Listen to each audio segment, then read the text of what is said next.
Question is find distance between parallel lines.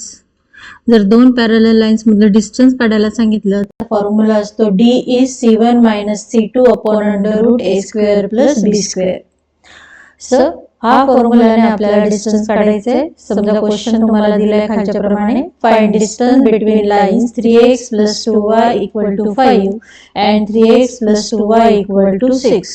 So आधी line L1 चं equation 3x plus 2y, आता equal to 5 तो इकडे आणायचा, minus 5 equal to 0. Line L2 चं इक्वेशन 3x प्लस 2y हा equal to 6 आहे, तो इकडे आणायचा, मायनस 6 इक्वल टू 0. या फॉर्मॅट मध्ये आधी इक्वेशन लिहायचं, इक्वल टू 0 असंच लिहायचं आहे. आता यामध्ये आपण डिसाइड करायचं a b काय आहेत. सो a म्हणजे x बरोबरचा नंबर 3, b म्हणजे y बरोबरचा नंबर 2, c1 म्हणजे फर्स्ट लाईनचा कॉन्स्टंट तो आहे -5, c2 सेकंड लाईनचा कॉन्स्टंट तो आहे -6. So distance d is c1 minus c2 minus 5 minus 6 divided by under root of a square plus b square म्हणजे 3 square plus 2 square.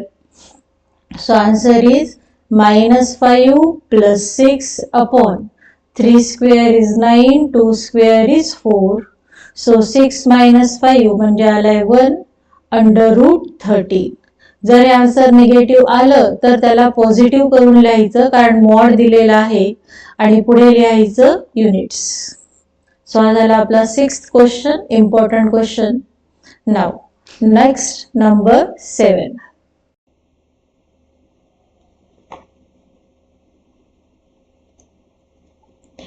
Distance of point from line. हे दोघं questions तुम्हाला 3-3 मार्कांसाठी विचारले जातात. तर त्यावेळेला हा फॉर्म्युला आहे डिस्टन्सचा, mod of ax1 by1 plus c upon under root a square plus b square. Suppose याचा क्वेश्चन तुम्हाला अशा प्रकारे विचारला जाईल, फाइंड डिस्टन्स ऑफ पॉइंट, मागच्या वेळेला विचारला गेलेला आहे, of point -3 4 from line 4x plus 2 equal to 3y minus 4. आता याच्यात लाईनचं इक्वेशन आधी नीट करून घ्यायचं. असं मी तुम्हाला सांगितलं, इक्वल टू 0 असं करायचं आहे. सो आधी लाईनचं इक्वेशन सिम्प्लिफाय करून घ्यायचं. 4 ने आतमध्ये मल्टिप्लाय केलं 4x, 4 इंटू 2 8, 3 ने आतमध्ये मल्टिप्लाय केलं 3y मायनस 3 इंटू 4 झाले 12. आता x कडे सगळं घेऊन जा, कारण x पॉझिटिव्ह आहे. प्लस 3y चा झाला मायनस 3y, मायनस 12 चा झाला plus 12 equal to 0. So 4x minus 3y, 12 plus 8 झाले 20. हे झालं आपल्या लाईनचं इक्वेशन. आता या लाईनच्या इक्वेशन मध्ये x च्या जागेवर टाकायचा आपला x1, y च्या जागेवर टाकायचा आपल्याला y1. x1 y1 म्हणजे काय, जो पॉइंट तुम्हाला दिलेला आहे -3 4. सो x च्या जागेवर टाकायचा आहे -3 आणि y च्या जागेवर टाकायचा आपल्याला 4. सो फॉर्म्युला जो आहे आपला, कसं सॉल्व्ह करायचं ते बघा. हे जे लाईनचं इक्वेशन आहे ते लिहायचं, 4x x साठी जागा ठेवायची, -3y y साठी जागा ठेवायची, plus 20 upon under root of a square plus b square. a म्हणजे 4, 4 स्क्वेअर, b म्हणजे 3, 3 स्क्वेअर. आता ब्रॅकेट मध्ये काय टाकायचं आहे, तर हा जो पॉइंट आहे -3 4. So -3 first bracket, second bracket मध्ये सेकंड y1 चा number that is 4. So equation लिहिताना असंच करायचं. आधी हे जे लाईनचं इक्वेशन तुम्हाला दिलं होतं क्वेश्चन मध्ये ते नीट अरेंज करून जायचं, इक्वल टू 0 या फॉर्मॅट मध्ये, आणि मग न्यूमरेटर मध्ये हेच इक्वेशन लिहायचंय. फक्त x च्या जागेवर टाकला आपण -3 आणि y च्या जागेवर टाकला आपण 4. बघा या प्रकारे. आता 4 into -3 is -12, -12 plus 20 divided by 4 square is 16, 3 square is 9. Now -12 -24 -24 plus 20 म्हणजे -4 divided by 16 plus 9 is 25. आता मोड आहे म्हणून आन्सर पॉझिटिव्ह लिहायचं. 4 divided by √25 म्हणजे 5, 4/5 युनिट्स. हे झालं आपलं आन्सर.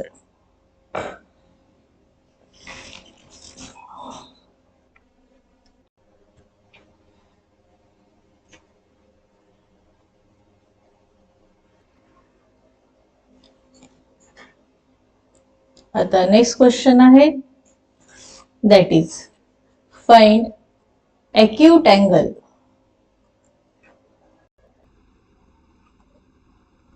between two lines किंवा टू इंटरसेक्टिंग लाईन्स असं म्हटलेलं असेल.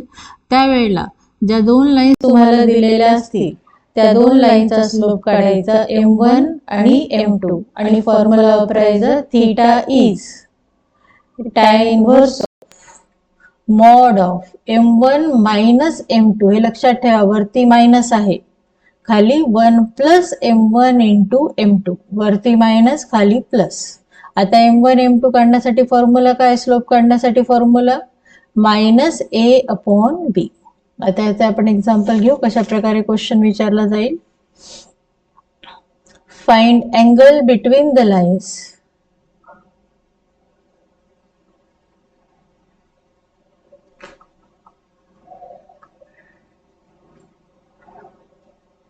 x plus 5y equal to 11 and 5x minus y equal to 11. आता first line L1 x plus 5y equal to 11, त्याला लिहू शकतो आपण -11 equal to 0. याचा स्लोप लिहायचा m1 मायनस a/b. a म्हणजे x बरोबरचा नंबर 1, b म्हणजे y बरोबरचा number 5. L2 second line 5x minus y minus 11 equal to 0. M2 minus a/b, that is -5 divided by -1. x बरोबरचा नंबर 5, y बरोबरचा number -1. Minus minus काय झालं +1. 5/1 हा झाला तुमचा M2. आता स्लोपचा अँगलचा formula theta is tan inverse of m1 minus m2 -1/5 -5 upon 1 plus m1 into m2 -1/5 into 5. So that is tan inverse of, आता कॅल्सी मध्ये करा तुम्हाला याचा आन्सर मिळेल -1 -25 म्हणजे -26/5 आणि डिनॉमिनेटर मध्ये 5 get cancel. So +1 -1 that is 0. So tan inverse of, आता इथे डिनॉमिनेटर मध्ये 0 आलाय म्हणजे काय आलंय infinity. tan inverse of infinity. So कोणत्या अँगल साठी tan चा आन्सर इन्फिनिटी येतं, दॅट इज 90. सो म्हणून इथे लिहायचं थीटा इक्वल टू 90 डिग्री. हे कॅल्सी मध्ये कसं काढायचं, कॅल्सी मध्ये तुम्ही करू शकता tan इनव्हर्स ऑफ 1/0, तर तुम्हाला आन्सर मिळेल तिथे 90 डिग्री. सो इथे झालं तुम्हाला acute angle between the two lines is 90 degree. So या प्रकारे आन्सर काढायचा आहे. कॅल्सीचा वापर करायचा.